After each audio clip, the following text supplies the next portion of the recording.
Қайырлы күн кітапқұмар қауым. Кітапхана қорында мемлекеттік тілдегі бедерлі нүктелі қаріпті басылымдар аз. Әсіресе кейінгі жылдары жазылған қазақстандық басылымдар жетіспейді. Осы орайда сауалнама жүргізіп, оқырмандар сұранысына сай 13 кітапты кітапханамызда бір ай бойынша басып шығардық. Кітап қорын мемлекеттік тілдегі отандық басылымдармен толықтыра түскен бедерлі нүктелі қаріпті кітаптарымызбен таныс болыңыздар. Ұлы Абайдың 175 жылдығына орай бедерлі нүктелі қаріпте дананың ұлағатты өсиет өнегеге толы қара сөздері слова назидания кітаптары қазақ және орыс тілінде жарыққа шықты. Қырғызстанның халық жазушысы Шыңғыс Айтматовтың таңдаулы туындысы Нұрмаханов Қалжан аударған әйгілі Жәмила повесінде зағип оқырмандар оқи алатын болады. Соғыс тақырыбын қамтитын үздік туынды шаңырақ отын өшірмеген әйел затының болмыс бітімі сияқты Жәмила бейнесі арқылы тылдағы әйелдердің ортақ мақсаты мен жеңіске деген құштарлығына тәнті етеді. Алаштың арқалы ақиық ақыны Серік Ақсұңқарұлының 70 жылдық мерейтойына орай кейінгі жылдары жазылған өлеңдер енгізілген шығармалары жинағы жыр сүйер қауымға жол тартты.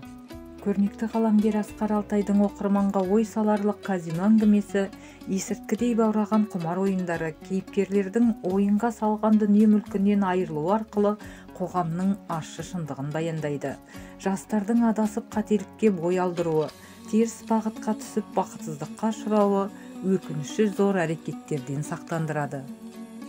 Халқымыздың тұрмыс тіршілігін шынайы суреттейтін Оралхан Бөкейдің Қасқыр ұлыған түнде новелласы өмірден алынған.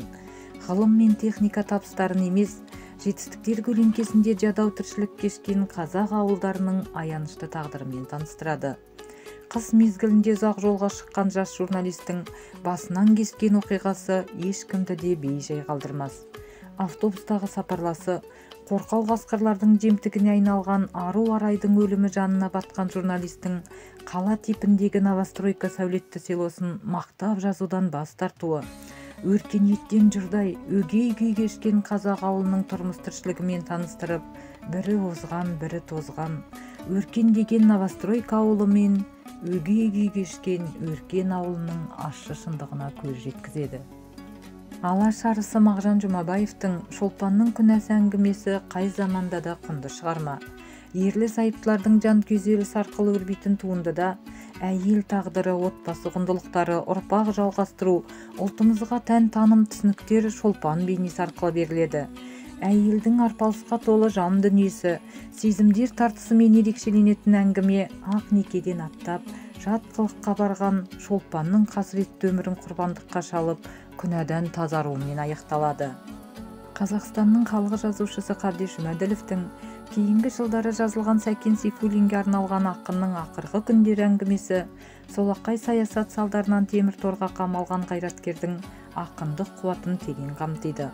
Сәкеннің абақтыдағы соңғы күндері алаш арысының дүниеден озуы өзекті өртейді. Бітімі бөлек шығармалар тудыратын Айгүл Кемелбаеваның көкқи әңгімесі қызыға да құныға оқитын шығармалардың бірі. Қазақстанның халық жазушысы Мұхтар Мағауиннің бір атаның балалары әңгімесі ұлтқа нәсілге бөлінбеуді уағыздайды. Қазақтың достығын, бауырмалдығын насихаттайды. Соғыс кезіндегі бір ауылдың ауыр тұрмысы, жетім балалардың аянышты тағдыры, олардың бір атаның балаларындай өсіп өнуі жайлы сыр шертеді. Келесі туынды Мұхтар Мағауиннің әйел махаббат әңгімесі зиятты кейіпкердің бақытсыз тағдырын бейнелейді. Сүйіктісін қинамақшы болып қызғандыра қателік жіберген Зия жігітінен айырылып хабарсыз кеткен жігіті жындыханада қайтыс болады.